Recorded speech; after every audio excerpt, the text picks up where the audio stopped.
pensé que t'étais une de ces filles. Aujourd'hui c'est moi, demain tu changes de partenaire. Je n'ai pas son numéro, il devait faire le premier pas. N'a certainement pas voulu qu'on se revoie. J'ai tes cœurs, au moins ça m'apprendra. Je prenais ses numéros, j'ai refusé d'être ton héros. Nazali que des câbles perturbé par ta beauté. Ce qui m'arrive, je l'ai peut-être provoqué. Ce que je ressens, je l'ai peut-être mérité. Je pouvais pas refuser, elle était d'une beauté. Je pouvais pas l'ignorer, j'étais désarmé. Je n'aurais pas dû mettre mes pensées de côté. Dans son tableau de chat, je ne fais qu'une nouvelle case à cocher. Il ne voulait qu'un coup d'un soir. J'avais besoin d'amour. J'espérais qu'il voudrait d'une histoire avec. J'avais besoin d'amour. Il ne voulait qu'un coup d'un soir. J'avais besoin d'amour. J'espérais qu'il voudrait d'une histoire avec moi. À coup sûr, il le fait tout le temps. Il abuse de son pouvoir de séduction. Pour la famille, il n'a pas de considération. Je ressens comme une humiliation. J'étais vraiment excitée sur l'instant. Je connaissais pourtant sa réputation. La tentation m'a fait perdre la raison, ainsi que ma vertu en un instant. Hey, hey. J'avais besoin d'amour. J'avais besoin d'amour. J'avais besoin d'amour. J'espérais qu'il voudrait d'une histoire avec. J'avais besoin d'amour. Il ne voulait qu'un coup d'un soir. J'avais besoin d'amour. J'espérais qu'il voudrait d'une histoire avec moi. Dès comme une autre que Nazik Benou. Tu ne m'avais pas dit, je peux pas deviner. Vraiment désolé. J'avais besoin d'amour. J'avais besoin d'amour. J'avais besoin d'amour. J'espérais qu'il voudrait d'une histoire avec. J'avais besoin d'amour. Il ne voulait qu'un coup d'un soir. J'avais besoin d'amour. J'espérais qu'il voudrait d'une histoire avec moi.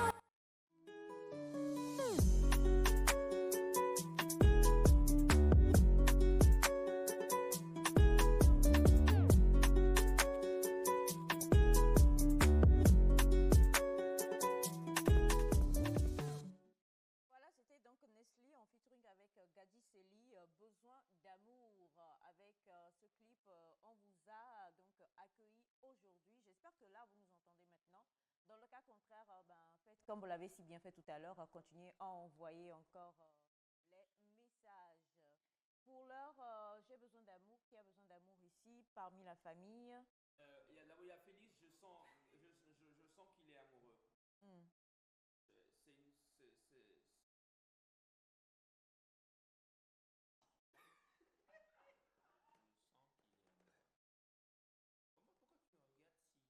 Il en a perdu son français. Si tristement, c'est quand. Moi, je pointe toujours, t'as rien dit, mon bras.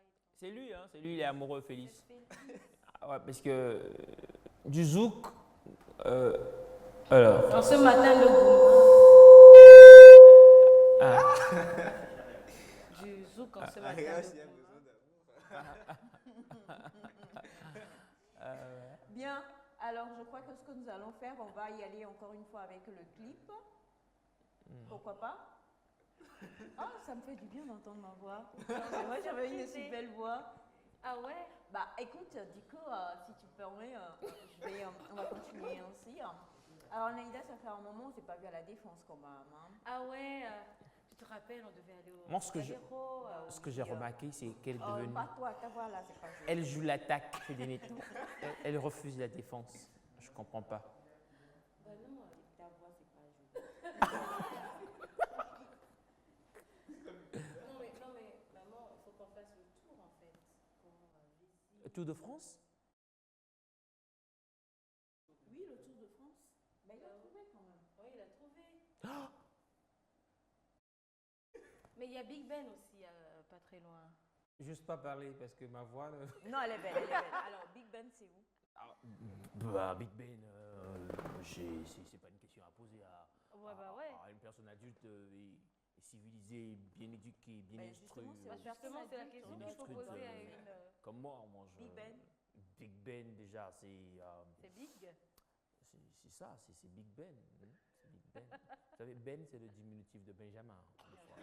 Pas dans ce pays. Des fois. Donc en fait, Big Ben, c'est Benji. Benji. Maybe. Il est quoi? Il est rappeur, il est chanteur, il est Big quoi? Ben? Oui. Ah non, pas C'est cette pas question. Notorious Pas Big, cette hein. question. Moi, je n'aime pas cette question. Victor, et il est d'où, Big Ben? Victor, il est à Bogan. Il est Hey, artiste. hey, hey. Bon, Something ben. gonna happen. Non, mais Big Ben. Something Hey. is happening. Alors, Besoin d'amour de Nestlé en featuring avec Gadi Seli était donc la chanson pour vous tout à l'heure, chers amis téléspectateurs.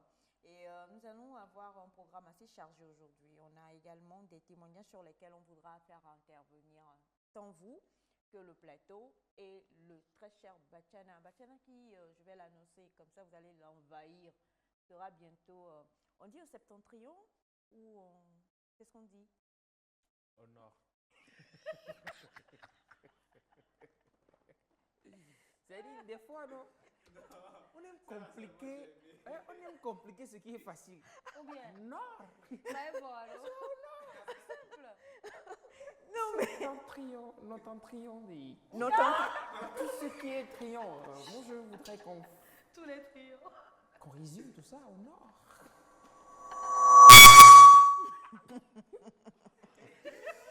bien. Je voudrais saluer toute notre équipe avec laquelle nous travaillons aujourd'hui. Fabuleuse équipe. On ne va pas citer de nom, mais je salue quand même notre équipe qui est à pied d'œuvre vraiment pour qu'on puisse quand même vous présenter un très bon travail, un travail digne de la télévision togolaise. Donc nous poursuivons pour le moment ainsi. On fera signe si le clip pourra passer tout à l'heure, mais avant, Félix, as-tu besoin d'amour? Es-tu amoureux? Oui? Non? Je crois qu'on a toujours besoin d'amour, puisque l'amour C'est fait vivre. réponse philosophique, ça.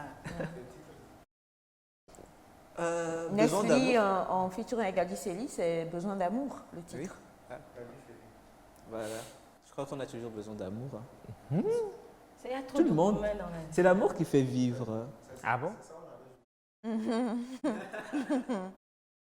Ok. Donc voilà. On a toujours besoin d'amour. Les téléspectateurs ont besoin d'amour. Nous avons besoin de leur amour. La Réa a besoin d'amour. Tout le monde a besoin d'amour. Tu généralises une question. Voilà qu'on se comprend pas. Pas d'accord. Il faut assumer. As-tu besoin d'amour? Oui. J'en ai besoin. Oui, j'en ai besoin. Ouais.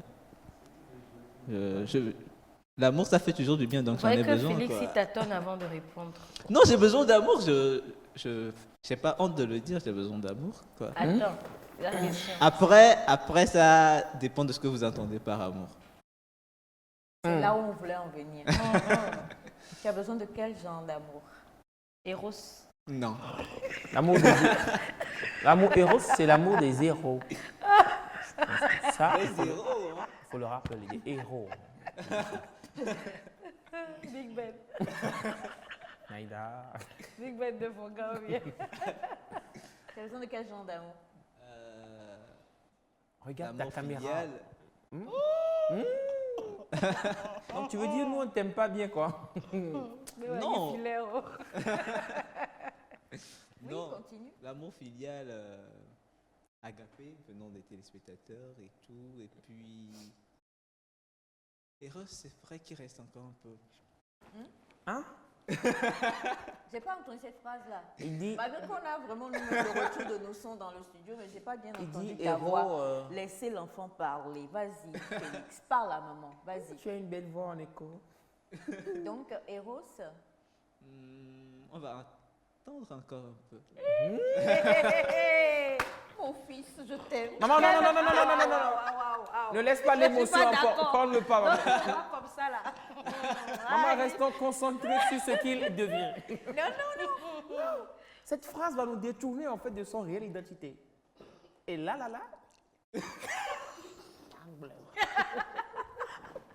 Elias. Alors, ce qui veut dire que pour le moment, tu restes le bébé à maman Tu n'es pas encore prêt pour les relations amoureuses et tout ce qui va s'en suivre. Exact. Tu n'as rien Félix, à tu n'as voir. pas honte de mentir. Tu n'as rien à voir avec ta grande sœur Naïda ni avec ton grand frère Elias. Exact. Lui, s'est marié, encore heureux. Lui, Ta vit grande dans sœur, les pour le moment, J'ai gourmet. bon ben, mais toi, tu es vraiment Voilà. exact. Mon Comment tu as une fils fois chéri. saisi le téléphone de ton fils? Oui, non. Bon, il y a des choses que je n'oserais jamais te dire, te révéler pour préserver cette innocence-là de merde, parce que faut pas que je vienne détruire, je sais Donc pas. tu veux dire que ce rêve. Félix n'est pas quelqu'un de sérieux? Je ne vais pas aller jusqu'à dire qu'il n'est pas sérieux, mais je peux dire qu'il est proche de l'insérieuxité. Moi, je peux le confirmer. Alors, je ne vais rien dire pour le moment et on va rapidement lire vos messages, très chers amis téléspectateurs. Bonjour, je vous suis depuis le Mali, mais je n'ai pas le son. Il y a interférence, nous y travaillons. Bonjour le plateau. Bonjour. Émission Nectar, excellente matinée à tous sur le plateau ainsi qu'à l'équipe technique. Merci, surtout notre équipe technique qui ne ménage pas ses efforts. Bonjour, il n'y a pas le son. Merci beaucoup. Alors, bonjour Nectar. Vous êtes cool ce matin, c'est Godwin depuis Karachi, ciao. Elias, tu redoutes d'écouter ta voix? Ciao, salut Ciao. Grekuka. Ouais, Ciao, c'est mon quartier. C'est un bon quartier. Il y a le quartier Ciao aussi à Sotobois. On les retrouve souvent dans plusieurs villes. Ah bon? Ouais. Il y a Big Ben là-bas. Ça arrive souvent. C'est comme Nima, par exemple, qu'on a au Ghana et qu'on a aussi à Guinkuka. Souvent pour les Aoussa, c'est les Aoussa qui Tu es vraiment le GPS de Nectar. C'est comme les Lavagnon. Oui, c'est comme les Lavagnon, je crois. Il y en a plusieurs. Il y en a C'est comme les paix. Quoi? Baie? Épais? Non, mais il y a un quartier. Non, il y a le quartier Baie ici, mais je ne crois pas qu'il y en ait. On va créer. Naïda, peut-être, elle sait. Je ne crois pas. Bonjour, où sont passés Féfé et Séméfa? Féfé est là, Fafa est. C'est mais n'est pas. Et voilà. Stéphanie depuis Adam avant. Merci beaucoup, très chère Stéphanie. On a ce message qui dit bonjour à vous la famille. Bonjour. Comment est-ce que vous allez? Super. Félix, moi je suis amoureuse. Prends-moi. Besoin de lunettes. Pour lire la fin du message. La pluie a ramené tes lunettes. Non, je crois qu'il a changé de lunettes en fait. Ah, finalement, il a dû changer. Il a dû changer. Ah, la pluie, elle est mauvaise. Coucou à vous tous. Qui a gourmetisé la belle Naïda? Nyami a dit Dintolo. Question qu'il ne fallait pas poser parce qu'elle va nous sortir tout un roman, elle va décrire les circonstances. Je vais écrire un livre. Une vie de girl. Une vie de gourmet. Une vie de gourmet. Ok, d'accord. Alors si le clip est prêt, est-ce qu'on peut y aller pour le clip et puis on se retrouve juste derrière?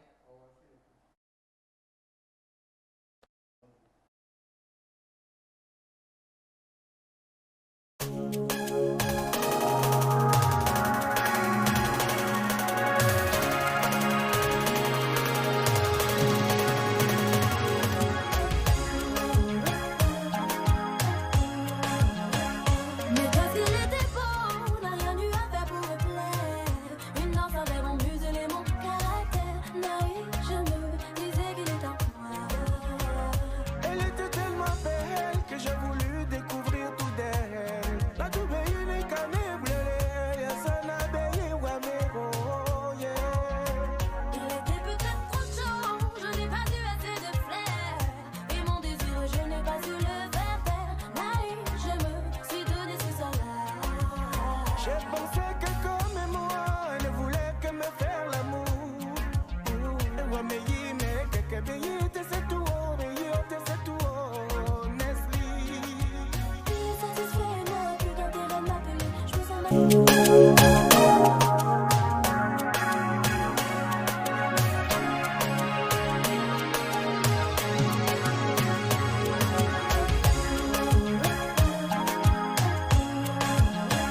Mais parce qu'il était beau, n'a rien eu à faire pour me plaire. Une danse avait mon muselé, mon caractère. Naïf, je me disais qu'il était en moi. Elle était tellement belle que j'ai voulu découvrir tout d'elle. La toube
une de ces filles. Aujourd'hui c'est moi, demain tu changes de partenaire. Je n'ai pas son numéro, il devait faire le premier pas. N'a certainement pas voulu qu'on se revoie. J'ai des codes, au moins ça m'apprendra. Je connais ses numéros, j'ai refusé d'être ton héros. Nazali que des câbles perturbé par ta beauté. Ce qui m'arrive, je l'ai peut-être provoqué. Ce que je ressens, je l'ai peut-être mérité. Je pouvais pas refuser, elle était d'une beauté. Je pouvais pas l'ignorer, j'étais désarmé. Je n'aurais pas dû mettre mes pensées de côté. Dans son tableau de chat, je ne fais qu'une nouvelle case à cocher. Il ne voulait qu'un coup d'un soir. J'avais besoin d'amour. J'espérais qu'il voudrait d'une histoire avec. J'avais besoin d'amour. Il ne voulait qu'un coup d'un soir. J'avais besoin d'amour. J'espérais qu'il voudrait d'une histoire avec moi. À coup sûr, il le fait tout le temps. Il abuse de son pouvoir de séduction. Pour la famille, n'a pas de considération. Je ressens comme une humiliation. J'étais vraiment excitée sur l'instant. Je connaissais pourtant sa réputation. La tentation m'a fait perdre la raison, ainsi que ma vertu en un instant. Hey, hey. J'avais besoin d'amour. J'avais besoin d'amour. J'avais besoin d'amour. J'espérais qu'il voudrait d'une histoire avec. J'avais besoin d'amour. Il ne voulait qu'un coup d'un soir. J'avais besoin d'amour. J'espérais qu'il voudrait d'une histoire avec moi. De comme un drap que Nazi Benou. Tu ne m'avais pas dit, je peux pas deviner. Vraiment désolé. J'avais besoin d'amour. J'avais besoin d'amour. J'avais besoin d'amour. J'espérais qu'il voudrait d'une histoire avec. J'avais besoin d'amour. Il ne voulait qu'un coup d'un soir. J'avais besoin d'amour. J'espérais qu'il voudrait d'une histoire avec moi.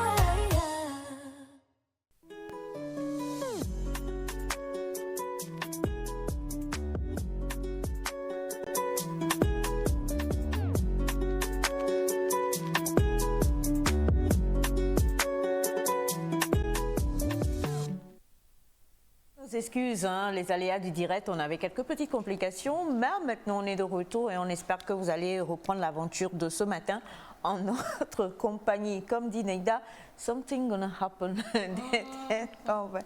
Toi, il faut que je t'emmène quelque part pour te délivrer. Ah ouais.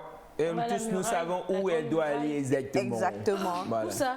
À la 72e minute. Ah non, non. Alors, on est de retour et on va y aller rapidement aujourd'hui hein, parce que voilà, on a plusieurs choses à pouvoir partager en votre compagnie. Le numéro sera à l'écran également tout à l'heure, le 83 57 06 16, avec lequel vous pourrez intervenir et nous dire ou nous donner vos réactions. Félix est quelque part en train de se balader avec lui aussi, il va nous retrouver, mais je tiens à lancer l'appel. Mon fils Félix a besoin d'amour agapé. Si vous avez de l'amitié, si vous avez juste de la gentillesse, merci de partager avec lui. Par contre, tous les messages, Félix, tu es beau, tu ressembles à Inosbi, est-ce que je peux, tes faussettes et tout ça, non et non. Je suis le seul amour de sa vie. Venez pour me le moment. corrompre. Moi, y a Toi, pas de- vraiment, something gonna happen. Il n'y a que des vies les vols là. Maman va entraver des vies avec nous là. Entravé. Ah, moi, ben, moi, Tu dis que tu es le seul. moi, c'est un frère que j'aime bien. Laissez-le parler. Le suis Ma tête là.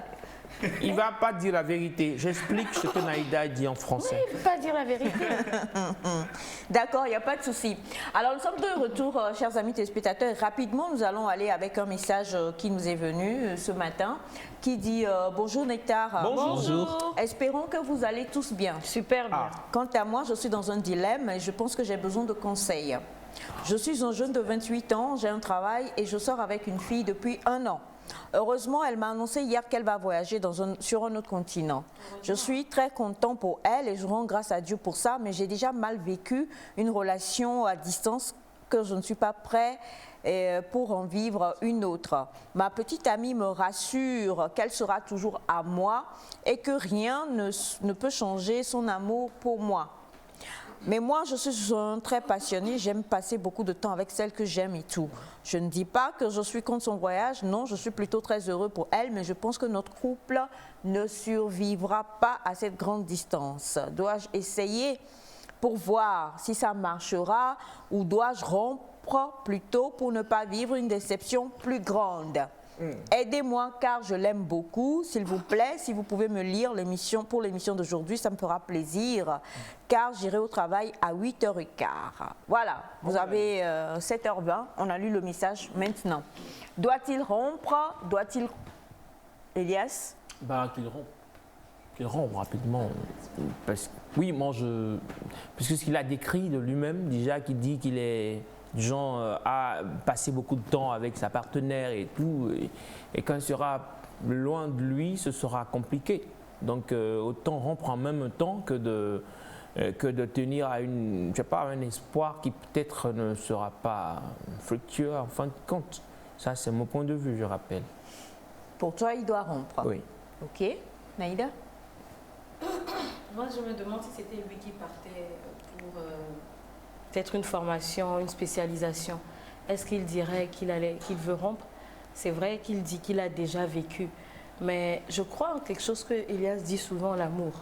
Si c'est vrai, pour moi, entre deux, si c'est vraiment vrai, ils pourront s'attendre pendant ce laps de temps. Après, ce qui est bien, c'est s'il a les moyens de lui rendre visite souvent, ne serait-ce qu'une fois par 6 mois ou pas, mais tout dépendra de comment ils vont entretenir cette relation-là. Et si l'amour vraiment est vrai entre les deux, je crois que cette relation peut tenir. Et on connaît des gens, ça s'est passé comme ça, mais se sont mariés au final, où l'un a rejoint l'autre, où l'autre est rentré finalement. Donc j'ose croire que ça peut marcher. Moi, je dirais qu'il n'est pas prêt. Il ne veut même pas attendre. C'est ce que j'ai compris dans le message. Bon, c'est par rapport à son expérience, à l'expérience vécue qu'il dit ça. Maintenant, l'homme évolue. La personne qu'il était il y a 1 ou 2 ans n'est plus la même personne aujourd'hui. Peut-être que cette fois-ci, il peut essayer, que ça peut tenir, la relation peut tenir. Donc, je crois qu'il n'y a pas urgence de rompre maintenant. Il peut tout faire normalement, être avec sa petite amie, elle part et puis il se donne peut-être 3 mois pour voir comment les choses évoluent. Si ça va bien, il continue. Si ça ne va pas, ben, au moins il aura essayé, quoi. Au moins il aura essayé. On ne sait jamais, ça peut marcher. De 8 ans. 8 ans. La sincérité. Oui, moi, en tout cas, je continue toujours pas à dire qu'il termine avec cette relation. Non, mais ce que je dis, c'est ça. Déjà, j'ai écouté le message, j'ai senti un monsieur qui, je dirais, qui a déjà pris une décision. Maintenant, qui cherche peut-être des avis qui vont corroborer aussi, peut-être lui donner raison, je dirais. Moi, je dis, comme je l'ai déjà dit, hein, monsieur, laissez cette relation parce que je ne suis pas pour les relations à distance d'abord. Je ne compte pas dire ça parce que j'ai vécu des choses, on en a vu. Et toi, tu as toujours encensé l'amour. Je suis étonnée de ta réaction. Oui, l'amour, il est beau, il est bon. Je l'ai toujours aimé, je l'ai toujours conseillé. Mais avec certaines expériences et certains témoignages qu'on a reçus, je commence par me poser des questions par rapport surtout aux relations à distance. Naïda parlait de plusieurs critères qu'il faut mettre en jeu. Visiter, pourquoi pas, la personne après, faire des appels, des décalages horaires, tout ce qui va avec les réalités que l'autre a de l'autre côté et les vôtres ici. Tous ces critères-là rassemblés rendent la relation à distance compliquée. Maintenant, pour y arriver, il faut avoir une grandeur d'esprit pour réussir cela. Mais ce n'est pas évident. C'est pas évident. Batiana, bonjour. Bonjour Aïcha, bonjour tout le monde. Bonjour. Et bonjour à tous les Himalayas et bonne chance à eux. Je vois que notre ami a déjà sa position, comme Elias le dit. Maintenant, si je comprends, il cherche à confirmer ce que lui-même il avait pris comme décision. Mais si lui-même, il a déjà il s'est déjà dit que quand elle va partir, ça ne va plus marcher. Ce qui veut dire que lui-même, il a déjà pris sa position, il a perdu espoir et il veut arrêter. Mais le mieux, c'est d'arrêter, comme Elias dit. De toutes les façons, quel que soit ce que nous, on va lui dire aujourd'hui, comme garder la relation, je ne pense pas que lui-même il veut le faire. Je ne pense pas qu'il va le garder, oui. Il a déjà pris, selon ce qu'il a dit, lui, il a déjà pris sa position. Sinon, quand on aime quelqu'un et que la personne voyage très loin, on ne va même pas avoir l'idée de penser à ce que ça ne va pas marcher. Oui. Non. Il a déjà pris. Ici, il arrive que vous pensez à l'éventualité de rompre. Donc, quand la personne te dit qu'elle voyage, c'est normal que tu penses... À l'éventualité de rompre dans une relation sérieuse, tu penses à l'éventualité de rompre ou... Ça peut mais on n'y pense pas. Non, on ne dit pas que tu t'assois pour réfléchir à ça. Mais ça peut te... Dans le message, il en a fait des raisons. La personne te dit que je voyage et que tu as déjà eu une expérience comme ceci, c'est normal que tu te dises que c'est possible. On n'avance pas ça dans cette relation. Échoue. Félix, ça peut arriver, on ne refuse pas. Ça peut arriver chemin faisant.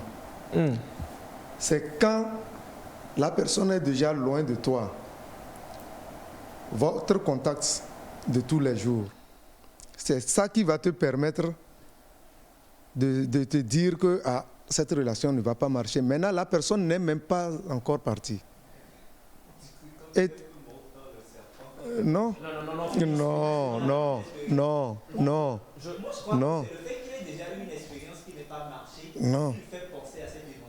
Félix, moi, je crois qu'il ne devrait même pas penser à cette éventualité. C'est ça. Je vais vous donner un exemple un peu peut-être banal, qui ne cadre peut-être pas avec ce qu'on dit. C'est comme les éperviers qui ont perdu contre la Tunisie, ils vont au Cameroun, ils vont jouer le Cameroun et ils se disent déjà, bon, c'est possible qu'on perde, on va perdre et tout. Non, on se donne à fond d'abord. Tu te donnes à fond, et mais quand la défaite vient, voilà, on la prend fair play. C'est de même façon pour la relation amoureuse. Je suis pour l'amour, à distance ou pas.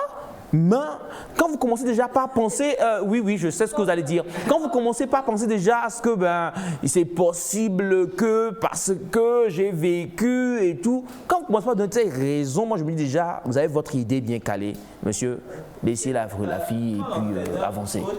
Ces joueurs, ces joueuses, parce que ces joueuses ont perdu, il peut dire, ok, cette fois-ci je vais mieux faire, cette fois-ci je vais changer, parce que c'est que la façon dont on a fait la dernière fois, ça n'a pas marché. Donc, si je vais répéter un match, si j'ai un match encore, peut-être qu'il faudrait que je change. Voilà. Donc, si tu te dis non. J'avance comme ça, on va jouer quoi. Le message n'a pas été positif, hein. Je pense, on l'a tous entendu, on a tous écouté le message. Hein. Je ne sais pas si on a eu le même message dans les oreilles, mais ce que moi j'ai reçu, c'est un monsieur qui se plaint et qui prend pour exemple sa relation, ses relations. Il dit qu'il est content pour elle qu'elle parte. Et voilà. Je ne pense pas, au fond de lui-même, il n'est pas content. Non, quand il dit je suis content, c'est pas. Il est content qu'elle évolue dans la vie qu'elle a de. Mais en vrai, il n'est pas content. Non, il ne dit pas qu'il est content qu'il se sépare. C'est un peu comme un parent. Voilà.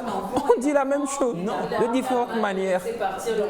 Voilà. Il sait que c'est pour son bien. Voilà. Mais le fait que l'enfant va lui manquer, c'est le côté négatif de la chose. Mais ce n'est pas pour autant qu'il va s'accrocher à son enfant pour dire ne va pas poursuivre ta vie en fait. Je crois que c'est sur cette base-là qu'il dit je suis heureux pour elle. Non, il n'est pas obligé, il le ressent. Il aime la personne. Quand une bonne nouvelle arrive à quelqu'un que tu aimes, tu es content pour cette personne. Est-ce qu'on est content? C'est ce qu'on dit. Je vais dire, c'est simple. C'est comme je suis ici. Je prends Elias et Elias me dit, écoute maman, Je vais voir Big Ben. voilà, je vais voir Big Ben ou bien je vais pour 3 ans aux États-Unis ou je sais pas dans un pays où je sais que j'ai pas la latitude d'aller en même temps. Alors je suis heureuse pour Elias parce que c'est une évolution. Mais il va nous manquer sur Mais le il va me plateau. manquer. Et donc, Oh là là, je on le saura dis, je passer le suis heureuse GPS. pour toi, mais ne plus te voir tous les jours, ne plus écouter, voilà, et autres, ne plus te taquiner comme on le fait, c'est triste pour moi, mais je suis heureuse pour ton évolution. C'est vrai Donc, qu'avec mon exemple, ça va mieux. non mais, voilà, alors, Et si maintenant on te demande que Elias parte ou reste, tu vas dire quoi? Ah, ça c'est malgré toi. Oui, c'est malgré toi. Non, ne nous voilons pas la face. Hein. je vais redonner un autre exemple. Naïda. Non, même pas Naïda. Ah, Je mais donne pas voilà. Naïda. Alors, on a l'habitude de recevoir les témoignages et il y a des personnes qui disent spécifiquement, je veux que ce soit Bachana qui donne son avis. Dans les prochains jours, tu ne seras pas là parce que tu voyages. Très bien. Oui. Tu l'as dit. Est-ce que j'ai dit non, non, non, je refuse, tu dois absolument rester? Non. On est heureux parce que C'est ça. c'est le boulot, Oui. tu as d'autres prérogatives, mais quand même, pourquoi on est mais triste de ne pas t'avoir toutes les prochaines matinées à venir. Vous me Ce laissez, n'est pas pour autant. en ce moment, vous me laissez partir malgré vous. Au fait, Mais Aïcha, Aïcha, je vais vous donner un exemple simple. Un papa qui est riche et qui meurt. Les enfants, ils pleurent, n'est-ce pas? Oui. Et après les larmes maintenant, l'enfant commence par avoir les yeux sur l'héritage. Vous pensez que à cet instant-là, où l'enfant a commencé par partager mentalement l'héritage, s'ils sont 4, il sait la part qui lui reviendra. Et il est content, n'est-ce pas? Et voilà, le papa se réveille. L'enfant là sera content? C'est faux, hein? Non. C'est faux. C'est faux, hein? Alors, salut la famille nectarienne. Bon, Vous salut. êtes tous mignons ce matin. Moi, je conseillerais à notre ami de bien méditer. S'il y a vraiment l'amour et la confiance, il n'a qu'à tenir à elle. Bien que l'amour à distance soit difficile, coucou spécial à ma princesse Ayedi et Senam, c'est Akalo. Merci beaucoup. Merci. Bonjour Nectar, agréable journée et bonne émission. À propos de notre frère, moi, je ne lui conseillerais pas de continuer cette relation. Il a 28 ans et c'est l'intervalle d'âge pour se marier. Les cas diffèrent aussi. Il connaît mieux sa partenaire, qu'il analyse bien et qu'il écoute son intuition. Monsieur Kossi depuis Gando. Alors, bonjour, comment allez-vous? Il ne faut pas rompre, mais il devra chercher plutôt une roue de secours au cas où sa dulcinée changera d'avis. Il n'aura pas perdu son temps à l'attendre pour rien. Si la fille lui reste fidèle, ce sera tant mieux. Monsieur Mola, franchement, Monsieur Mola, des fois, je me demande... Quel mot-là? Alors, bonjour, quelques conseils depuis le Mali pour notre frère. Si sa petite amie va pour des études dans la perspective qu'elle reviendra, je lui conseille d'attendre et de maintenir leur relation. Mais si sa copine va pour un long séjour sans lien avec les études, je lui conseille de rompre, d'autant plus qu'il a déjà une première expérience désagréable. Monsieur Sidi depuis Bamako. Merci beaucoup. Merci. Alors, bonjour, Nectar, s'il vous plaît, la relation à distance est une arnaque. Qu'il rompe cette relation en même temps. C'est hier seulement j'ai conduit mon ami à l'hôpital car sa copine a bu de l'huile à moteur, soi-disant qu'elle veut avorter de sa grossesse car elle est en relation à distance avec un gars qui est en Côte d'Ivoire. Et ce n'est pas sa première fois aussi d'avorter juste pour sauver sa relation à distance. Est-ce que vous voyez les conséquences de l'amour à distance? Je suis contre. Voilà. Bonjour le plateau Nectar, vous êtes trop mimi. Mon frère, il faut quitter dans ça. Le même Joël quitte là, c'est fini. frère, tu as déjà été victime. Si tu veux un deuxième gourmand, il faut rester. Relation en distance sur 1000 à 2% de réussir. Tino depuis Kégué. Bonjour. Si le monsieur aime réellement sa copine, il ne doit pas rompre avant qu'elle n'arrive où elle va. Sinon, ne pas rompre du tout si elle va pour les études.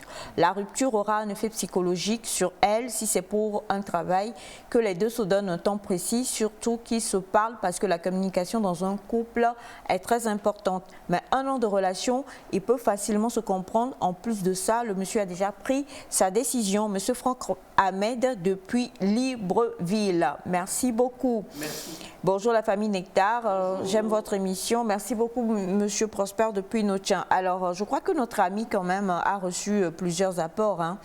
On termine avec ceci. Bonjour Nectar, l'amour à distance de nos jours, sa vie toujours à l'échec. C'est pas la peine de continuer ou de garder espoir. Il y a trop de sites de rencontres maintenant. On est trop tenté d'essayer de nouvelles relations. Comparativement à l'ancien temps où qu'il n'y avait pas de site de rencontre à part les cabines téléphoniques. Ça aidait beaucoup plus à rester fidèle. Hein? Dis donc. Voilà. Bonjour ma première famille. Bonjour. Vous êtes formidables. En amour, il faut toujours être positif, sinon très souvent nous vivons ce que nous pensons. La distance n'a jamais été la base d'une rupture. Il faut vivre l'amour et laisser la vie prendre son cours, à moins que l'amour entre eux ne soit pas réel, de la part de monsieur Kevin. Merci beaucoup. Allez, mon cher ami, on espère que vous avez écouté tous les témoignages, toutes les réponses, tous les conseils du jour. Et que vous saurez faire la part des choses. Vous avez dit que vous partiez à 8h15. On a tout fait pour tenir entre 7h et 7h30. Ces événements se sont passés entre 7h et 7h30. Nous allons poursuivre encore maintenant entre 7h36 et les minutes à suivre. On va parler technologie avec Naïda qui n'est plus goumentisée. Amen. Dis Amen. Amen, amen. Allez, juste après le jingle, nous allons retrouver Naïda dans Nek Tatu.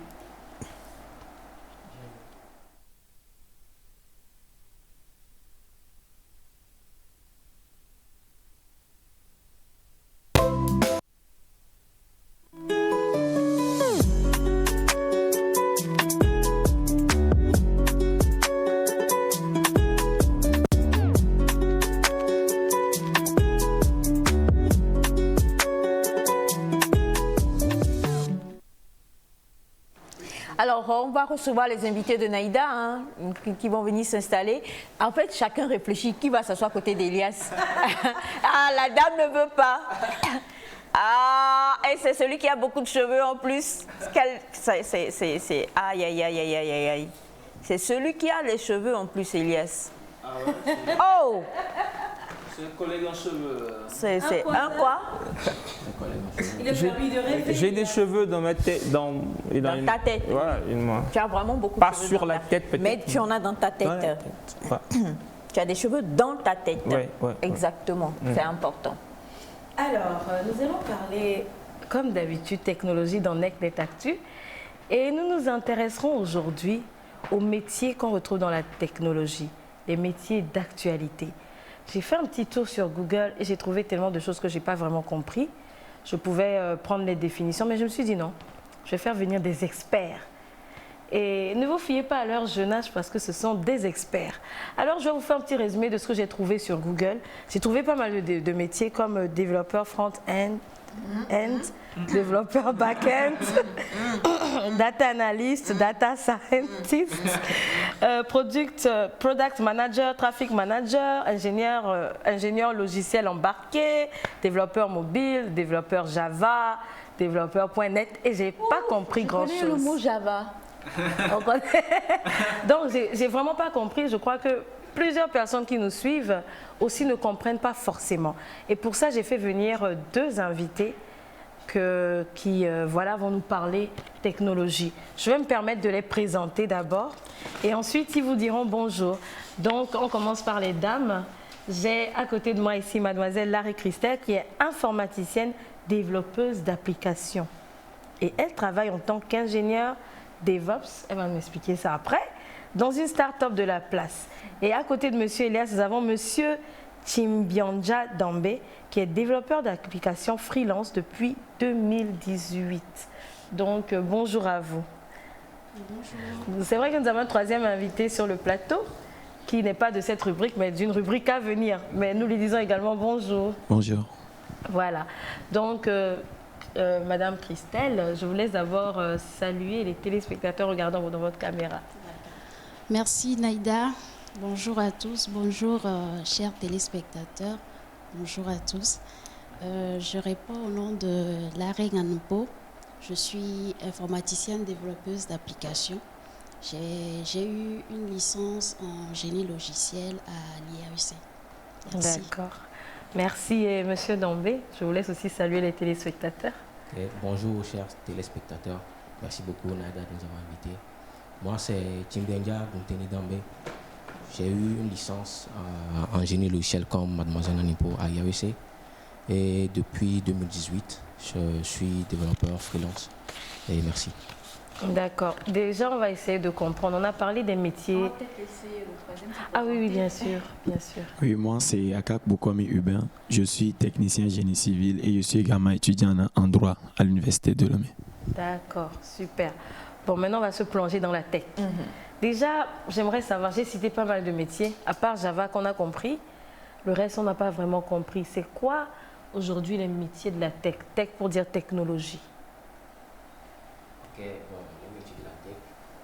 Vu que moi je suis plus dans le domaine de l'informatique.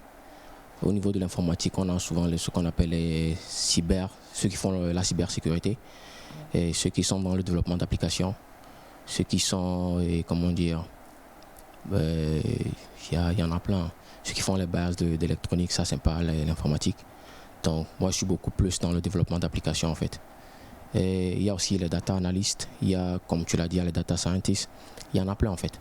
Ok. Pour ajouter à ce qu'on a dit, nous avons également les administrateurs systèmes et réseaux. Il y a les administrateurs de bases de données également. On peut parler des animateurs vidéo, sport également. C'est toujours dans la technologie. Donc quand on parle technologie, c'est pas community management, tout ce qu'on se dit aujourd'hui, je travaille dans... C'est vraiment des choses beaucoup plus poussées. Oui, en fait c'est très vaste. Hein. On a juste cité quelques métiers, c'est très vaste en fait. D'accord. Donc on va s'intéresser quand même ce matin à un métier en particulier, celui que vous faites, le métier de développeur. On a vu qu'il y a, en tout cas, il y a pas mal de subdivisions dans le métier de développeur. Mais déjà, c'est quoi un développeur? Je vais commencer par un exemple assez basique. On prend l'exemple des applications comme WhatsApp, Facebook, Instagram. Prenons même Gozem par exemple. Gozem, c'est une application. Ok, et cette personne-là qui a conçu cette application, c'est lui qu'on peut dénommer comme développeur d'application. Et un développeur d'application, c'est ce technicien-là, informatique, qui essaie de réaliser, qui réalise des applications, des systèmes, comme par exemple les sites web, les applications mobiles, même les jeux vidéo par exemple. Voilà. Et ce développeur, il suit souvent un cahier de charge qui lui a été remis pour essayer de transcrire les besoins d'un client en ligne de code qui donne maintenant une application. Voilà un peu. Donc si on veut une application pour Nectar, c'est-à-dire la matinale, je ne sais pas ce que les gens pourront faire dessus, envoyer des messages, envoyer de l'argent, faire des dons. Exactement. Voilà. Exactement. Faire pas mal de choses, il faut aller voir un développeur. Exactement. Oui. Donc c'est lui qui détermine ce qu'il y a dedans. Vous décrivez en fait vos besoins, ce que vous voudrez que l'application fasse, si vous voudrez que les gens puissent s'inscrire sur l'application déjà, et les interactions qu'il y aura derrière, vous expliquez au développeur et lui, il vous conçoit ça. En fait, c'est comme un artiste, un peintre. Voilà. Mais avec des ordinateurs. Exactement. Exactement. D'accord. Maintenant, moi j'aimerais comprendre quelque chose. Il y a développeur Java, .NET, je sais pas mal de choses. Mais c'est quoi? Ça veut dire que dans l'application, par exemple, si je veux créer l'application Nectar, peut-être que pour la beauté, je dois avoir quelqu'un d'autre ou c'est quoi cette différence-là?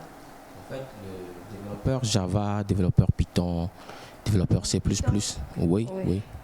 Python, oui. Python, comme le serpent. Ouais. Ouais, développeur.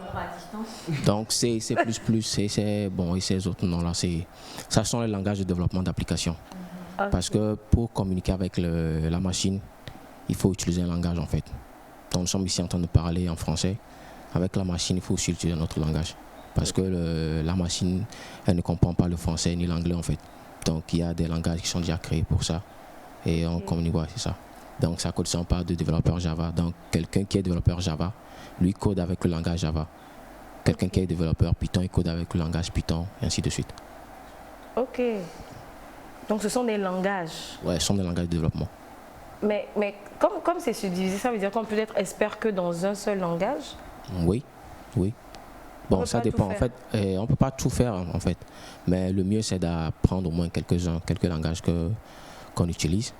Parce que sur un projet, on peut vous appeler sur un projet et c'est un langage spécifique qu'on utilise sur ce projet-là. Donc si vous êtes spécialisé seulement en Java, or le projet sur lequel on vous a appelé c'est du Python, vous voyez que vous serez un peu mis à côté en fait. Donc c'est en quelque sorte ça. Wow, ok. Donc on se spécialise en fait, c'est ça? Oui. C'est beaucoup plus une question de spécialisation. Ok. Parce qu'on ne peut pas tout faire. Pour concevoir, par exemple, un site web, le langage que vous allez utiliser sera différent, par exemple, du langage que vous allez utiliser pour une autre application. Voilà. Donc quand moi je viens, que je veux par exemple vous dire je veux une application Nectar ou bien une application quelconque, est-ce que c'est à vous de dire au client pour ça il vous faut un Python ou un Java ou un sanglier ou le mouton de la Tabaski? Pour ça par exemple ça dépend. Si vous avez déjà dans votre société un informaticien qui a déjà quelques notions dans ça et qu'arrivé un moment vous voudriez prendre la main sur l'application, vous allez peut-être dire que nous préférerions que vous utilisez Python ou bien Java pour notre application. Mais au cas où vous n'avez aucune notion dans le domaine de développement d'application, on peut vous proposer une application, un langage de développement, dans le sens où si après vous voulez monter une équipe, on pourra former maintenant l'équipe pour la prise en main de l'application. D'accord. Mais il n'y en a pas un qui soit plus excellent que l'autre? Bon, ça dépend du domaine d'activité d'où on veut l'appliquer en fait. Okay. C'est ça. Ok. Donc le métier de développeur, ce qu'on comprend, c'est que ce sont des personnes qui créent des applications, qui créent des sites web. Exactement. C'est ça, c'est ce qu'on comprend à la base. Nous savons que beaucoup de bacheliers, beaucoup de lycéens nous suivent et qu'il y en a beaucoup qui veulent se diriger vers la tech plus tard. Déjà, moi, j'aimerais déjà savoir quelle série au lycée on peut faire pour pouvoir se diriger vers les métiers de la tech. Bon, en vrai, il n'y a pas de série spécifique. Hein. Ah ouais. bon? Ouais, il n'y a pas de série. C'est simple, on va faire quelque chose. Tous les trois, vous allez nous dire vous avez eu un bac quoi? Bac? Moi, j'ai eu un bac D. D? Oui, moi j'ai eu un bac A. Mais lui, il n'est pas dans la tech, il est en droit. Oui, il est en génie civil aussi. C'est une formation en fait qui est faite. Ok, d'accord. Moi, j'ai fait la série D. D? Oui.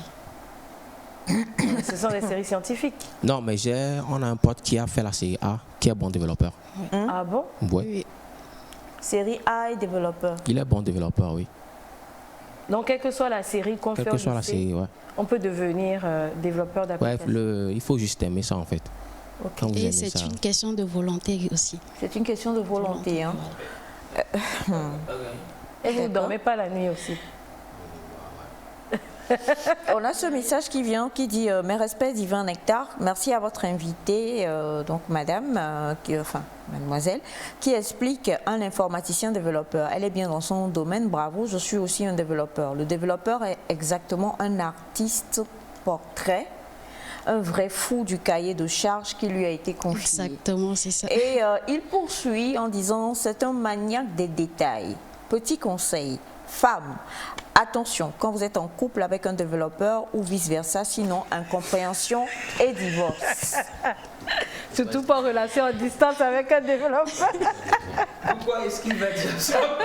C'est vrai? Ouais, bon, on est un peu maniaque. Le micro. Ouais, on est un peu maniaque, mais c'est notre nature quoi. Mais il n'avait pas le droit de dire ça. Merci. Si vous avez d'autres informations, envoyez-les. Oui, envoyez-les. Bon, pour continuer, nous savons que Christelle, elle est développeur dans une entreprise. Par contre, dans B, il est développeur freelance. C'est quoi la différence et qu'est-ce qui est mieux? On va commencer par Christelle. Ok, merci. Un développeur en entreprise, déjà, il y a toujours des avantages et des inconvénients des deux côtés. Par exemple, prenons le cas d'un développeur en entreprise. Un développeur en entreprise, tu as une assurance que à chaque fin de mois, tu as ton salaire. Ça, c'est le premier. Et de deux, disons que tu as plus de, de temps, surtout au boulot, pour apprendre, développer ses compétences. Et à part ça, c'est peut-être le temps. Tu connais tes heures de travail, tu sais que voilà, je peux travailler de 8h à 18h, après ça je suis disponible, etc. Maintenant, on prend le cas d'un développeur freelance. Un développeur freelance, l'avantage de ce côté, c'est peut-être qu'il a des heures flexibles en fait, des horaires flexibles. Par exemple, il peut se décider de travailler la nuit, dormir toute la journée. Il peut travailler un peu partout, là où il veut, quand il veut. Et un développeur freelance, c'est quelqu'un qui, je vais dire, a une certaine facilité à avoir... à choisir ses projets en fait. Alors qu'un développeur en entreprise, c'est ton employeur qui te soumet un projet et toi tu es obligé peut-être d'apprendre un nouveau langage pour pouvoir créer cette application ou ce site qu'on te demande de faire. Alors qu'un développeur en freelance, c'est toi qui choisis tes projets. Donc tu sais avec quel langage tu vas utiliser pour créer tes applications. J'ai une question. On sait que le développeur crée des applications. Si tu rentres dans l'entreprise Nectar aujourd'hui, que tu crées l'application Nectar, quel est le travail que tu fais après? Le suivi, la maintenance du site. Peut-être par exemple, en voulant créer l'application, le client a demandé certaines choses qui a été faites et après, il trouve que j'ai besoin qu'on modifie cette partie-là. Il peut toujours revenir vers le développeur pour lui demander, voilà, on avait implémenté une fonctionnalité, mais j'aimerais qu'on le change et implémente ça d'une autre façon. Voilà. C'est toujours des travaux constants qu'on fait derrière, en fait. Ça ne reste pas statique, hein? Non, non, c'est assez dynamique. C'est assez dynamique. Alors justement, vous êtes freelance, donc elle a cité quand même quelques avantages, mais vu que vous êtes les Ouagbo, vous comprenez au moins ça? Oui, je comprends. Le micro? C'est un langage, oui, je comprends. C'est un langage EV, là. Non, je voulais un code Python, en fait. Ah, Python, voilà. Okay. En Python, on dira... Ouais, comme elle a dit. Ah. Ça peut passer aussi. Entrée. Ouais, c'est bon. En fait, moi, le seul avantage que je trouve en étant développeur en entreprise, c'est seulement parce qu'à la fin du mois, tu as un salaire. Sinon, à part ça, moi, je ne trouve pas d'avantage sérieux. Parce que nous, les développeurs, comme le gars l'a dit, nous sommes maniaques. Des artistes. Et vous êtes maniaques. Et un artiste, c'est quelqu'un qui aime être libre, en fait. Libre de faire ce qu'il veut, tout ça. Or, quand vous êtes en entreprise, c'est pas ça, en fait. Elle a dit, on te donne un projet. Même si tu n'aimes pas le projet, tu es obligé de travailler dessus. Or, quand tu es freelance, si on t'amène un projet, tu dis, bon, ce projet-là, ça ne m'intéresse pas, je ne travaille pas, en fait. Donc, tu es libre de travailler quand tu veux. Tu es libre de travailler d'où tu veux, en fait. Donc, je peux avoir un marché à Lomé ici et décider que, bon, je vais aller passer un mois à Kpalimé. Je vais rester à Kpalimé, je travaille depuis Kpalimé. Quand le projet est fini, je viens, puis je rends le projet, je prends mon argent, puis je pars, en fait. Ce qui est aussi bon en tant que développeur freelance, au cours d'un mois, tu peux travailler sur 4 projets, 5 projets, être payé en fait à la fin du mois sur ces 5 projets. Or, en entreprise, tu peux traîner sur un projet pendant 2 mois. Donc, moi, je trouve pas ça sensé, en fait. Bon, ça, c'est mon point de vue. Hein. Maintenant, c'est s'il y a contrat en tant que freelance. Parce que ouais, si il n'y a pas contrat, en fait, la fin du mois de l'entreprise est mieux que... Ouais, en fait, le seul inconvénient, c'est ça, en fait. Okay. Parce que tu peux avoir au cours d'un mois 5-6 projets. Et après 2 mois, les 2 mois qui vont suivre, tu n'as pas de projet. Tu n'as pas de projet. Et là, c'est un peu chiant, quoi. Mais bon, on fait avec. Ok. Et surtout, un développeur freelance, j'aimerais ajouter que c'est d'abord un entrepreneur en fait. Parce que tu es ton propre patron, voilà. D'accord. Alors, tout à l'heure, on a déjà... Monsieur Marcel Junior, vous venez de nous prendre en marche parce que vous écrivez depuis Parakou au Bénin. Il demande c'est quoi même un développeur. Alors, on l'a déjà expliqué à l'entame de l'entrevue avec nos invités. En 2 phrases, est-ce que vous voulez l'aider, s'il vous plaît? Bon, en 2 phrases, un développeur, c'est quelqu'un qui crée des applications. Je suppose qu'il a écrit le message sur WhatsApp. Donc, un développeur, c'est celui qui a créé cette application-là qu'il utilise. Voilà. Merci. Bombo. Simple. Simple. J'aime le développeur, quoi. Tu aimes les développeurs? Tu es plus Python ou souris? Souris. J'ai remarqué que les développeurs, ils ont ça des cheveux. Oui, ils n'ont pas le temps d'aller se faire tracer comme toi là. Ils laissent pousser leurs cheveux parce que quand on a beaucoup de cheveux, ça donne beaucoup plus d'ingéniosité. Non, ne répondez pas, je vous en prie. Ne le sauvez pas. Alors, Rona, bonjour. Bonjour. Je suis vraiment passionnée par les disciplines informatiques, particulièrement le développement d'applications. C'est une branche vraiment intéressante. Ok, prière à Madame Dambé.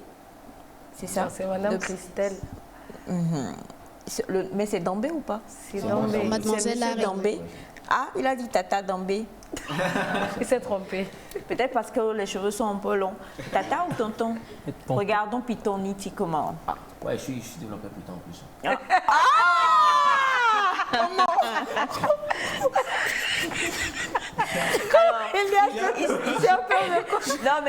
C'est un langage informatique. Il s'est passé beaucoup de choses dans ce studio avant que l'émission ne démarre, effectivement. Donc, voulez-vous vous mettre à genoux? Il va poser la main. Vaut mieux pas. Alors, je demanderai donc à Dambé, donc c'est Monsieur Dambé, de bien vouloir me balancer son contact, Gilbert Dagoué Adouba. Alors, vous l'aurez tout à l'heure. Et on a ce message qui dit bonjour. Si je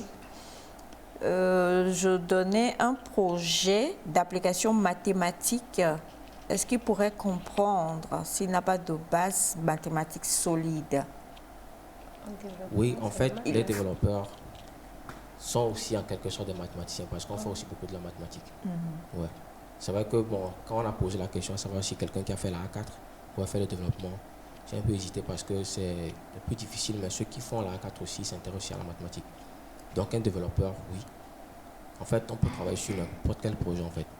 Les gens qui créent par exemple des applications pour les musiciens par exemple, FL Studio pour ceux qui font les barres de studio, ne sont pas forcément des musiciens, mais ils arrivent à créer ces applications-là.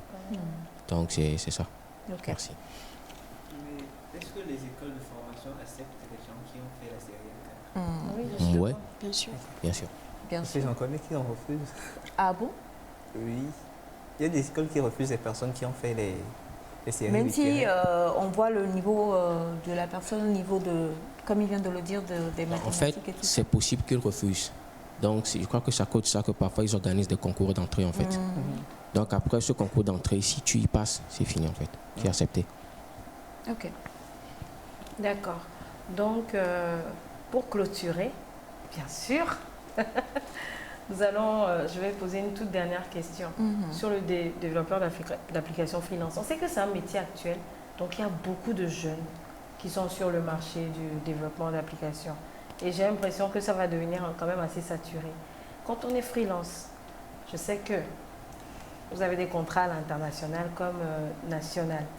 Comment on fait en tant qu'entrepreneur pour avoir ces contrats-là pour des jeunes qui nous suivent et qui se disent bon, moi je ne vais pas vouloir être en entreprise, je vais être freelance. Comment on y arrive finalement? Est-ce qu'on se fait un nom? Et quand on parle de développement d'applications, tout le monde pense en même temps, il y a l'expert d'Ambé qui est sur le terrain, ou on reste toujours en ermite et puis on postule? Comment ça se passe? Bon, être freelance, d'abord, tout le monde, après avoir fini la formation, on fait nos dépôts de dossiers en cherchant des emplois en fait. Okay. Donc au cas où tu n'es pas accepté, tu te crées toi-même, tu fais des prospectus et tout ça. Donc tu sillonnes des entreprises, tu leur déposes tes contacts. Ou bien tu vois un site web par exemple qui n'est pas bien créé, tu essaies de bien faire ça et tu vas proposer maintenant à la société. Maintenant s'ils voient que le site que tu as fait c'est meilleur par rapport à ce qu'ils avaient, ils peuvent décider de te payer ton site et maintenant décider de t'engager pour un projet, en fait un autre projet qu'ils avaient et qui n'avait pas de technicien. Maintenant, ces entreprises, quand ils voient que ouais, tu es bon, ils vont parler de toi peut-être à une autre entreprise et ainsi de suite en fait. Donc tu te fais un petit cahier de contact, quelque chose comme ça, puis ça le fait. Alors, on a ce message qui dit, pour ajouter à tout ce qui est dit sur le plateau, le plus important, c'est le métier. On ne peut pas développer en l'air. Il faut développer pour un certain besoin spécifique. Je veux dire, on peut développer dans le domaine de la médecine, de la comptabilité, etc. Il faut donc connaître le métier, l'apprendre et l'aimer pour être bon. C'est dans ce cas, on peut retrouver des développeurs qui sont bons en comptabilité, en finance, en gestion de projet, etc. Et on a ce message qui dit bonjour, est-il possible qu'il nous cite tant la dame que le monsieur une application qu'ils ont créée? Application Nectar. Non, je rigole. Oui. Ok, concernant une application que nous avons créée, c'était avec mon collègue. Vous pouvez aller sur Google Store, vous tapez Zomba, Z-O-N-B-A. Zumba. Zomba. Zomba. Oui. Comme zombie, mais en bas là. Désolé. O-N. Ok, l'application, c'est en fait, c'est beaucoup plus dans l'immobilier. Ça permet à tout type de personnes qui cherchent par exemple des appartements, des maisons, etc., de pouvoir trouver assez facilement des maisons de location. En fait. Okay. Voilà. Super. Ben, je me sens des relents de développeuses, d'applications. Mais... Hein? Java Python. Non, je pensais plus à Anaconda. Langage Anaconda. Langage Anaconda. Qu'est-ce que tu en penses? En fait, c'est drôle parce qu'il y a un outil qu'on appelle Anaconda en fait. Oh maman, tu sais tout. Vous savez, nous, les génies de c'est l'informatique. La tech, les génies. Faut pas ajouter, hein. Faut pas plus outils. Alors, on va créer bientôt une application Elias Ata AI sur laquelle vous pourrez donc voir comment... Vous allez vous agenouiller devant la prière. La prière, comment perdre ses chapeaux de prêtre en direct, des choses de ce genre et tout ça. Mais c'est un gros plaisir pour nous de vous avoir reçu aujourd'hui en tout cas.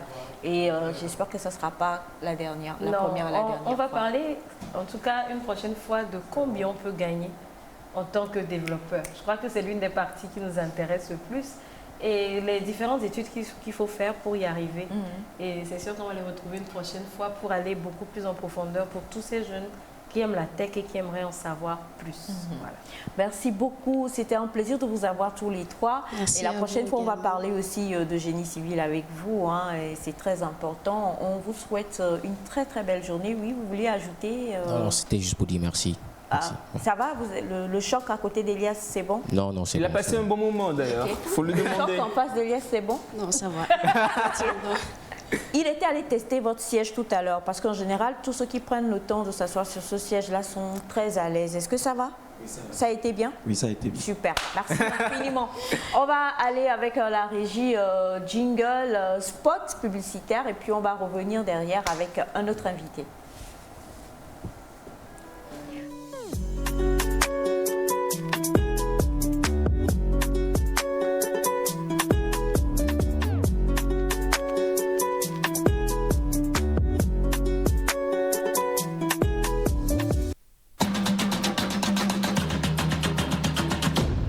Colonie, circuit aventure. Vivez du 8 au 21 août 2022 la 7e édition de Colonie, circuit aventure. À travers la diversité culturelle et touristique de la région des Plateaux et de la Cara. Une sortie exceptionnelle. Découverte touristique et professionnelle. Dépassement de soi. Passion irrésistible. Plaisir incontournable. Souvenirs inoubliables. Émotions impressionnantes. Chers parents, permettez à vos enfants de pouvoir s'amuser, s'exprimer librement et se développer en participant à une colonie vacances de qualité. Colonie, circuit, aventure, AJE vous fait voyager au cœur du Togo. Réservation 90 30 42 94 97 59 27 25. Colonie, circuit, aventure dans le strict respect des mesures barrières contre la Covid-19.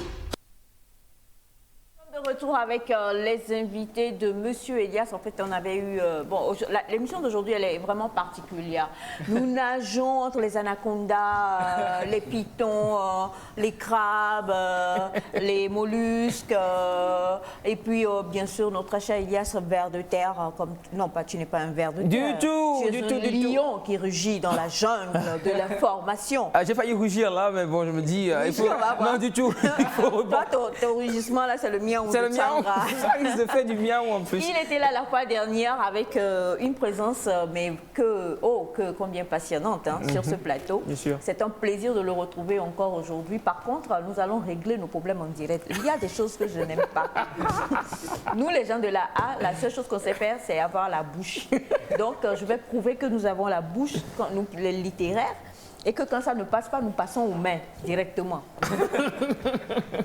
Alors, comme tu l'as si bien dit, maman, il était avec nous tout dernièrement. On a parlé d'un thème très intéressant, l'orientation ou le rôle de l'orientation dans la réussite d'une vie. Alors, je rappelle que nous sommes avec monsieur Aronan Kofi Olivier. Il est le directeur national de Compassion Internationale au Togo.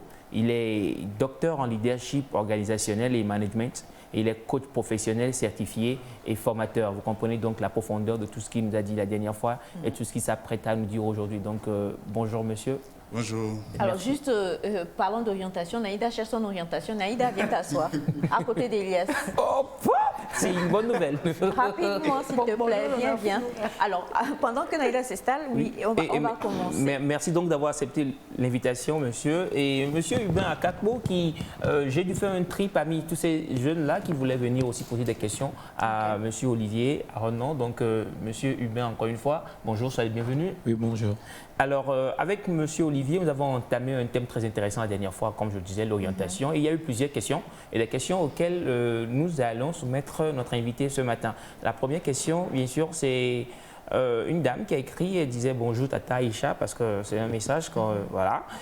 Merci beaucoup pour votre émission et un grand merci au coach. J'aurais aimé qu'il parle plus du système éducatif de notre pays, parce que pour moi, c'est le nerf de la désorientation des jeunes Togolais. Ici, l'orientation est une labyrinthe, disait le message. Monsieur, est-ce que vous êtes d'accord pour cette affirmation? Ok, merci pour l'opportunité de ce matin et merci aux différents auditeurs qui suivent, qui posent les questions. Ça montre l'intérêt qu'ils portent à ce sujet.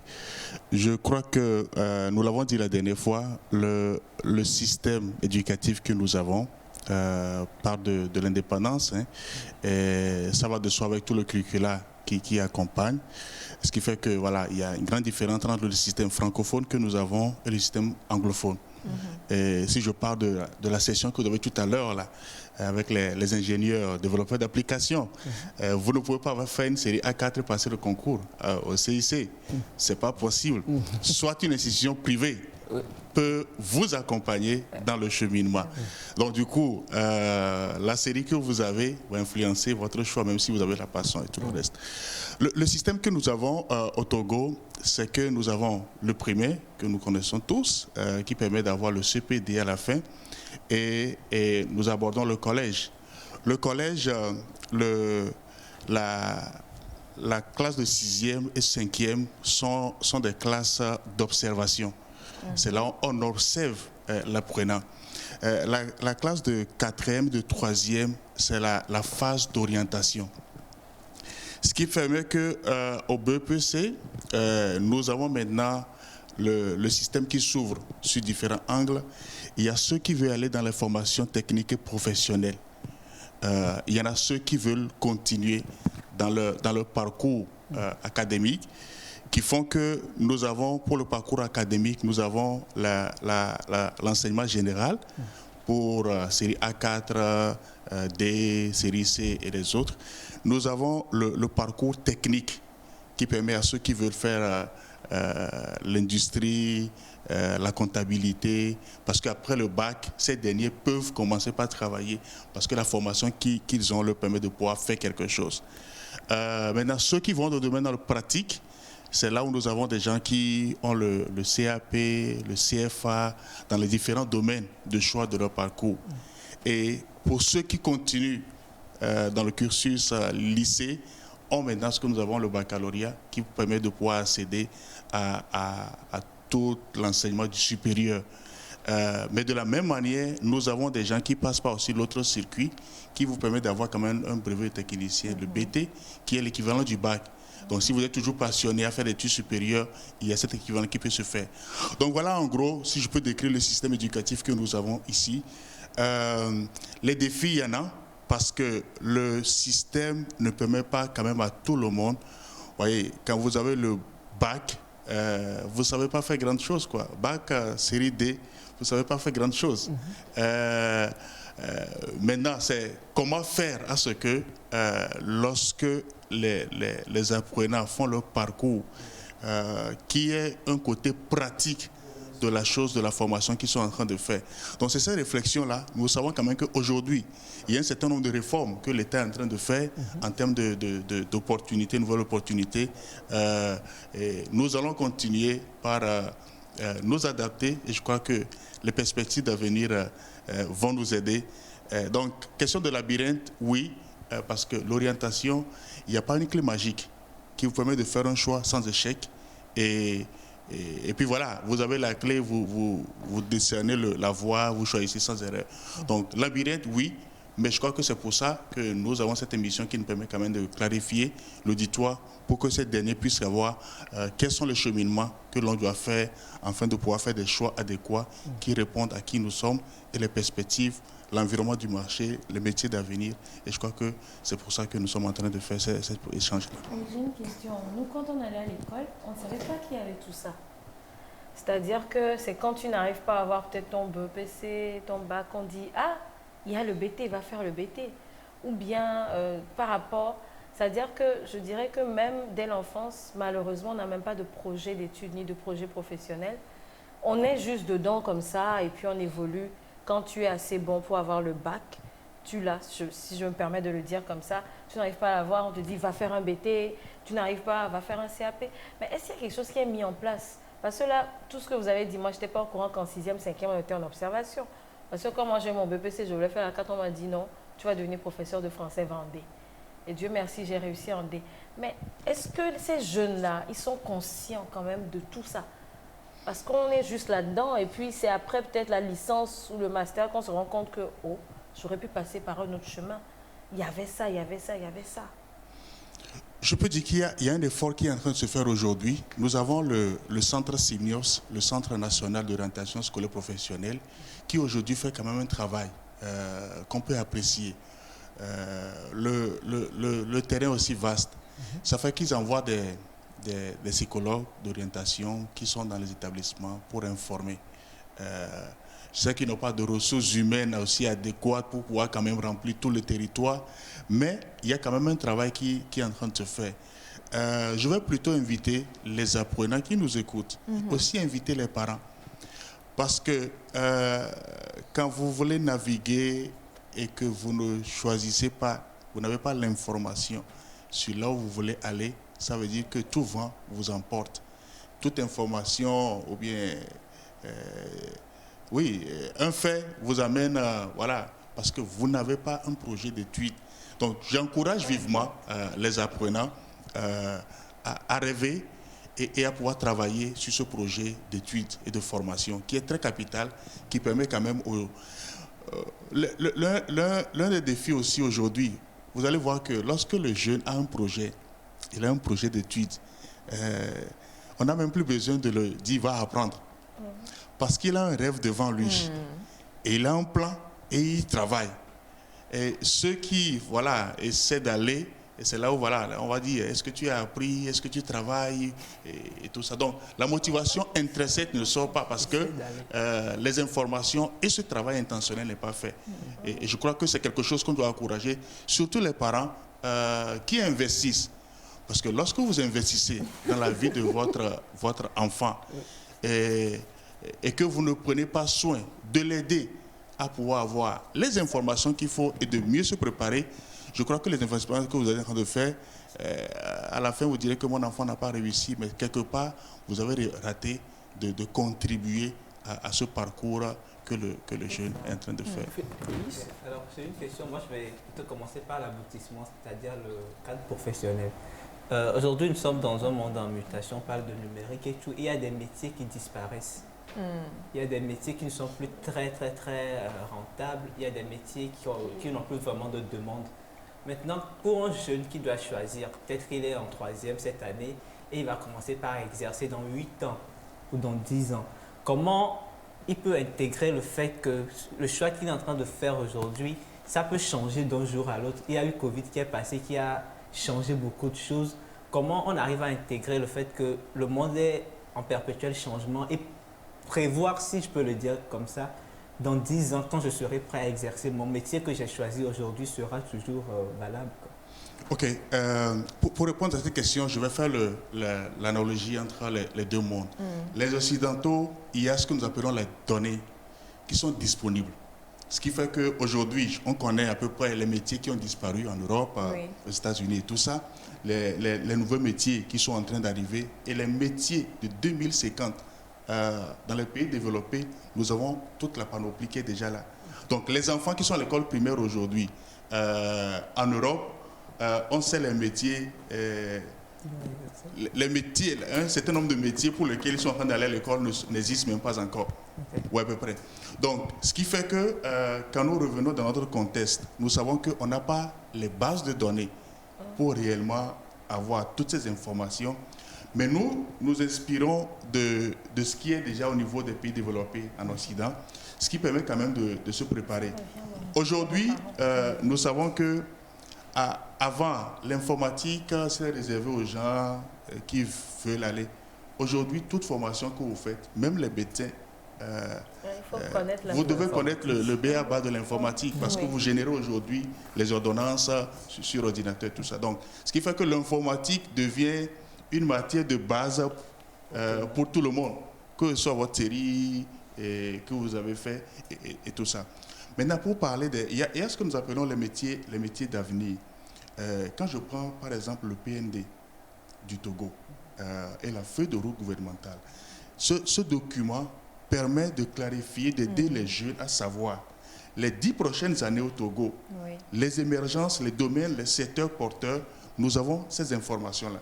Ce qui fait que le jeune qui a son BEPC, qui veut faire son choix en termes de perspective de son projet professionnel et parcours supérieur, a ces informations et que lorsqu'il sera en train de faire travailler sur son projet, on avait déjà dit la dernière fois, qui suis-je? Je dois me connaître, je dois savoir mon rêve et l'environnement, les ressources disponibles et tout le reste, comme on a déjà dit la dernière fois. Donc, c'est important d'aller à l'information. Et ces informations sont disponibles aujourd'hui. Et je peux citer quelques-uns, comme tu l'as dit, l'économie numérique aujourd'hui. Le Togo a fait un choix. Et il n'y a pas beaucoup de personnes qualifiées. Et la technologie, comme l'émission de ce qui s'est passé précédemment tout à l'heure, c'est un domaine qui ne sera pas saturé. Ça ne sera pas saturé. Parce que lorsqu'on parle de la technologie de l'information, de la communication, c'est aussi vaste, très vaste, et que nous avons plusieurs métiers, il y aura des plusieurs spécialités qui sont. Et quand on voit des gens dans les pays développés, ce qui est en train de se faire, il y a beaucoup d'ouverture. Il y a beaucoup d'ouverture. Donc, dans les 100 prochaines années, ça ne sera pas saturé. Parce que le monde migre vers la technologie, la digitalisation. Donc, le développement d'applications, c'est de simplifier tout processus manuel qu'on peut faire et le rendre aussi plus facile. Ce qui fait que, voilà, quelqu'un depuis le nord du pays peut envoyer son information. Hors du pays peut avoir l'information. Donc, ce domaine-là, c'est un domaine qui a de l'avenir pour les 100 prochaines années. Parce que, voilà, la digitalisation, robotisation et tout le reste, là, c'est un domaine qui fait partie des top 5 qui est porteur. Voilà ce que je peux dire. Pour second, dans le PND, toujours, le plan national de développement du pays, nous pouvons voir aussi le domaine de l'agrobusiness. L'agrobusiness, qui est aussi une notion qu'on doit aussi aider les jeunes à comprendre. Parce que les jeunes, souvent, quand on parle de l'agrobusiness ou agribusiness, ils voient juste quelqu'un qui prend un roue. Oui, c'est vrai. voilà, il assimile à un cultivateur qui est carrément différent.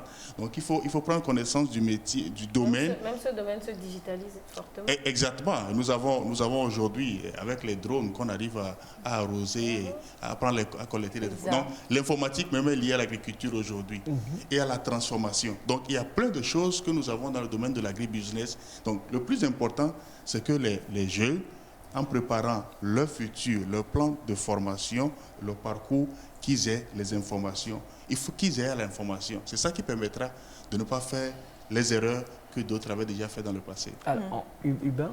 Oui, j'aimerais savoir sur quels critères vous vous basez pour orienter les apprenants. Il n'y a pas de critères, mais il y a un processus. Il y a un processus scientifiquement prouvé. La première des choses que nous faisons, c'est d'aider le jeune à se connaître. Parce que quand vous avez des aspirations, on doit savoir qu'est-ce qui vous pousse à avoir cette aspiration-là.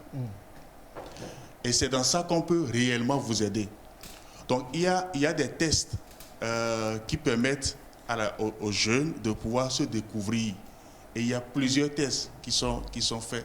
Et dépendant, est-ce que vous êtes au collège, est-ce que vous êtes au lycée, est-ce que vous êtes c'est après le bac. Donc, dépendant de votre niveau dans le parcours, dépendant aussi des tests qui sont applicables à vous. Mais la première des choses, c'est que vous devez vous connaître qui vous êtes. Maintenant, au regard du choix que vous voulez faire, ce que vous voulez devenir, il y a maintenant des questionnements qui vous poussent à réellement faire le diagnostic autour et vous donner aussi les informations qui vous permettent de savoir le cheminement là, qu'est-ce que ça demande, quels sont les moyens que ça demande. Donc, ces informations vous permettront maintenant de savoir quelle est la voie que je choisis. Vous voyez, je l'ai dit la dernière fois, c'est pas normal à tout le monde d'aller à l'université. Vous devez savoir les raisons qui vous poussent à aller à l'université. Si vous ne savez pas les raisons qui vous poussent à aller à l'université, vaut mieux ne même pas aller. Mais comme la réalité, c'est que les gens croient que quand je dis je vais à l'université, ça donne... C'est un statut en soi. Ouais, mon fils va à l'université. Voilà, ce qui va se passer. Il passe 6 ans sans la licence. Il va toujours à l'université, 7 ans sans la licence. Et en fin de compte, la difficulté qui se présente, c'est que les jeunes n'ont pas le courage de revenir en arrière pour se réorienter. J'ai passé 6-7 ans. Oui, mais on dit souvent mieux vaut tard que jamais. Ça fait mal de rencontrer des jeunes qui ont fait 6 ans sans la licence. Et il y a même des gens qui ont déjà la licence qui se cherchent. Et toi, tu ne l'as même pas après 6 ans. C'est une perte d'abord pour la famille. Et c'est une perte aussi pour la nation. Et c'est pourquoi il est important à ce que les jeunes puissent quand même avoir cette opportunité-là. Et c'est sur ces différents éléments que le travail est fait à ce que les jeunes puissent réellement avoir faire le plan qui leur permet quand même de faire le cheminement adéquat. Est-ce que vous pouvez nous proposer une alternative de relation d'aide pour l'orientation professionnelle? L'orientation professionnelle, il y a la nuance avec l'orientation pour la formation. Ici, il est question de le travail que je veux faire. Voilà, vous avez une formation. Quand vous avez une formation, une licence par exemple en comptabilité, est-ce que vous devez forcément être comptable? Voilà, à peu près. Au moment où nous savons aujourd'hui qu'il n'y a pas beaucoup d'entreprises qui recrutent des comptables. Et que nous savons que la digitalisation aussi amène à simplifier des tâches, à automatiser des tâches, ce qui fait qu'on a moins besoin des gens qui sont comptables. Mais dans la question maintenant d'aider cette personne-là, la finance, il s'est géré en termes de finance. En termes de travail à faire en entreprise ou en termes de travail en tant qu'entrepreneur, cette personne peut être accompagnée. Et je donne juste un exemple où un jeune qui a eu sa licence en comptabilité, voilà, qui se cherche et qui ne trouve pas, il y a eu cette association qui est faite avec un développeur d'application. Donc du coup, là, il a avec l'expertise de ceux qui sont dans l'ingénierie de logiciels, développer une petite application qui permet d'assurer la comptabilité pour des petites structures.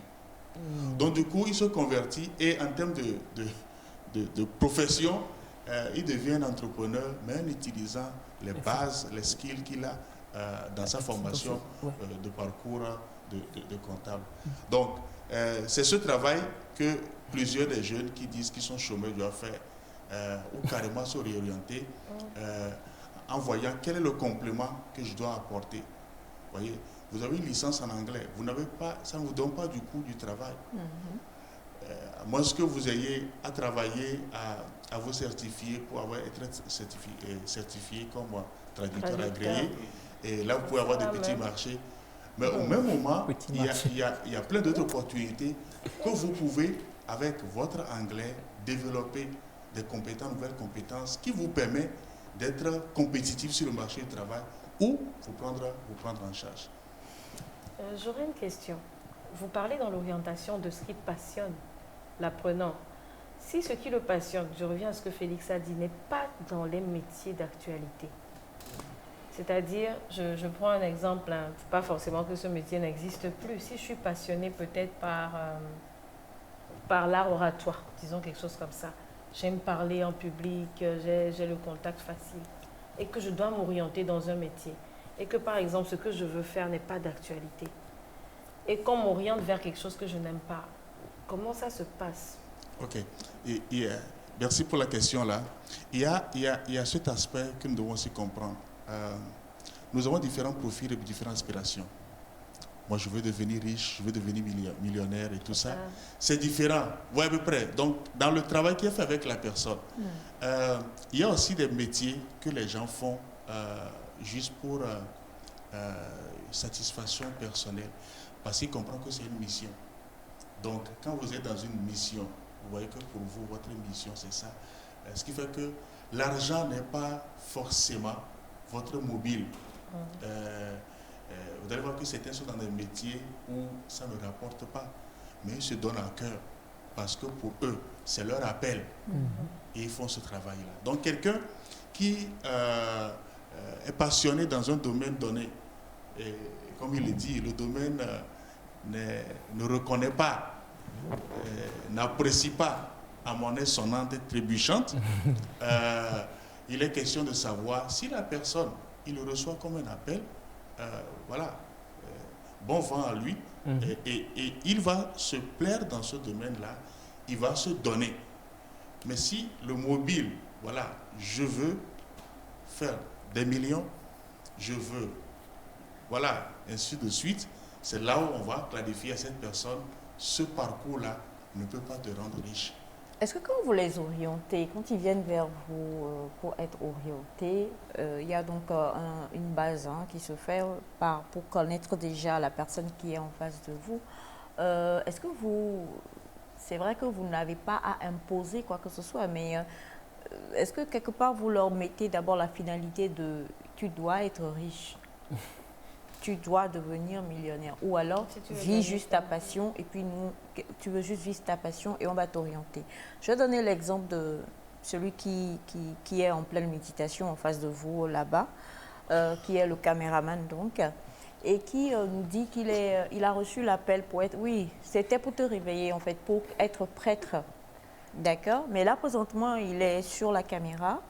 Mais il se sent appelé aussi, par exemple, pour être un prêtre. D'accord? Est-ce qu'on peut considérer ça comme étant un métier à part entière, même si on considère ça spirituellement comme étant un appel? Est-ce qu'on peut le considérer comme un métier à part entière? Et comment est-ce que vous pouvez vous baser sur quelqu'un qui vient avec cette dualité-là de désir vers vous pour dire « orientez-moi » ? Ok. Je vais d'abord dire que il y a dans le bilan qui est fait permet de déterminer qui vous êtes. Donc, si son bilan, on voit que voilà, l'élément qui sort le plus, c'est le social. Vous allez voir que ça veut dire qu'il y a des prédispositions pour lui d'être dans le social. Et c'est là l'appel ou la mission de vie que quelqu'un pense qu'il a. Donc, notre travail, c'est de l'aider à comprendre quelles sont les motivations réelles que j'ai. Oui, il veut devenir prêtre. Quelles sont les motivations réelles qu'il a? Il veut le devenir, ça veut dire qu'il le fait en plein temps. Il le fait en plein temps, donc toute sa vie est consacrée à cela. Donc, au même moment, quand il a toutes les informations, il sait que voilà, je dédie ma vie. Et en contrepartie, il n'y a pas que j'attends être riche ou quoi que ce soit. Donc, pour nous, notre rôle, c'est de savoir quelles sont les motivations du jeune ou de cette personne-là qui rêve, qui fait son plan de vie, quelles sont les motivations derrière. Et si nous comprenons que cette personne, les motivations derrière, c'est qu'il veut être millionnaire, il faut lui donner les informations. Ça vaut pas la peine. Il faut qu'il ait les informations pour savoir qu'en réalité, ce chemin ne me permet pas d'arriver. Vous allez devoir reprogrammer un troisième passage parce qu'on est à la fin de l'émission malheureusement et on n'a même pas encore lu les questions des téléspectateurs, on n'a même pas encore découvert en vrai son affaire de prêtre là, si c'est pour la richesse ou si c'est pour l'appel. Donc du coup... la richesse ou pour les âmes? La richesse, non, lui là. Alors on va peut-être parce qu'ils sont nombreux hein, et malheureusement nous sommes pris par le temps, donc on va donner le numéro de téléphone. Si c'est possible, un numéro sur lequel ils peuvent contacter soit vous, soit un collaborateur. Et puis, on va reprogrammer une prochaine entrevue. OK. Je crois qu'on peut prendre le numéro de Elias. Bien, oui. Alors... Parce qu'il faut que je puisse avoir le temps pour répondre. Et je crois que je peux facilement communiquer avec lui, donner les réponses qu'il faut voilà, pour traiter tout. Donc, merci, vous avez bien fait de laisser les numéros sur les réponses sur le numéro de Nectar. Nous étions avec M. Kolani aujourd'hui, M. Jean, si je ne me trompe pas, à Gao, le prêtre Victor Bachana. Merci à toute la famille, merci à vous, très chers amis, et puis bye bye et à demain.